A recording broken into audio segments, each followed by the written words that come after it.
امتى هتبقى غني؟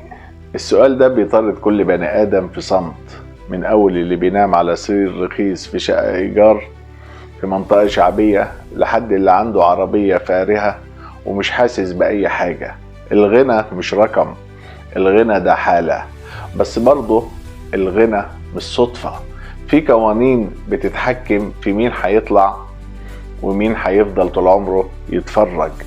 أول صدمة لازم تعرفها إن الغنى مش رزق عشوائي. الناس بتحب تقول أهو رزقه كده، لكن الحقيقة الرزق له أسباب، واللي بيقول كلها أرزاق بيهرب من مواجهة نفسه.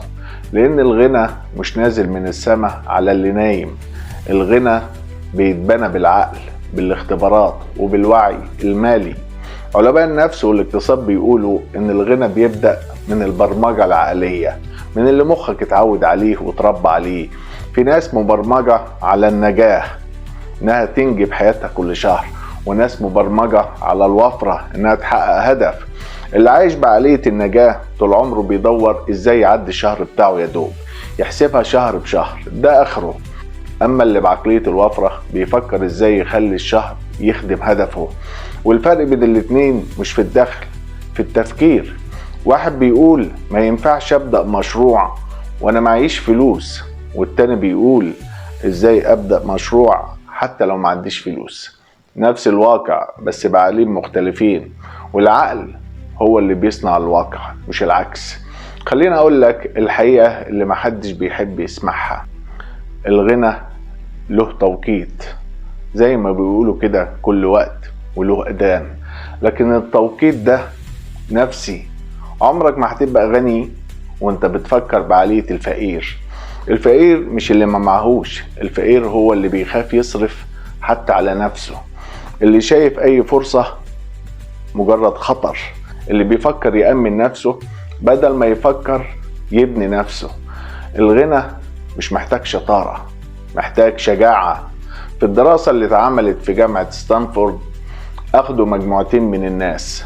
مجموعة قالوا لهم معاك $100 وشوف ازاي تقدر تكسب بيهم اكتر، والمجموعة التانية قالوا له انت معاكش حاجة خالص، شوف ازاي وانت مفلس كده تكسب اي فلوس النهاردة.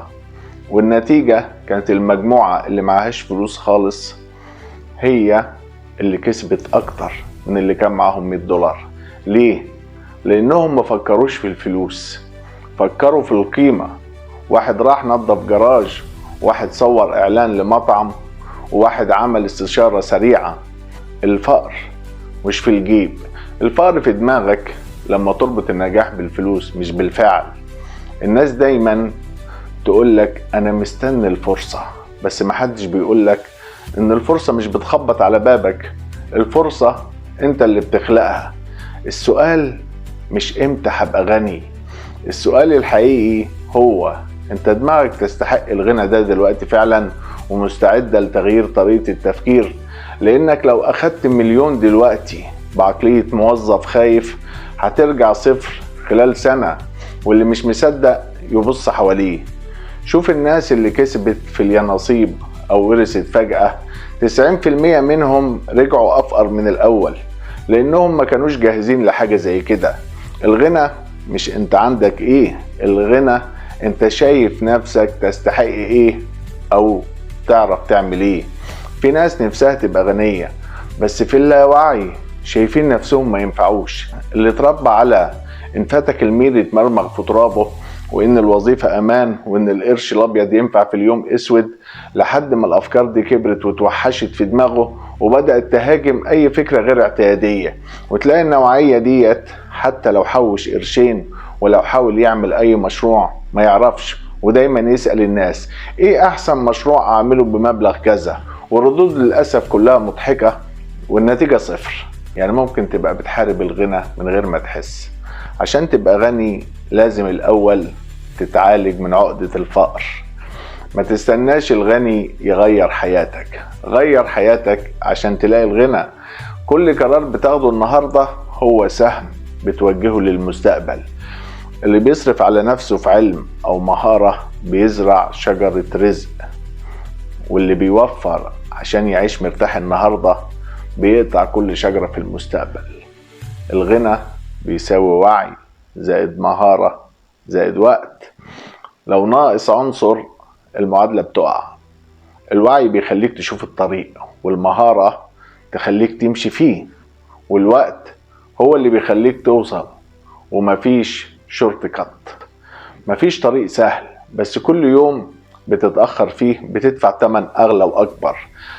الغنى الحقيقي مش بس إنك تملك، الغنى إنك تبطل تحس إنك ناقص.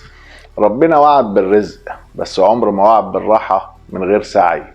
فلو بتسأل إمتى هتبقى غني، الجواب بسيط: لما تبطل تستنى الغنى وتبدأ في صناعته. لأن اللحظة اللي هتقتنع فيها إنك تقدر هي اللحظة اللي فعلا بدأت فيها تكون غني. مش عايز اطول عليكم، كان معاكم عبد السلام محمد من قناة شوية عقل، وسلام مؤقت للحلقة الجاية.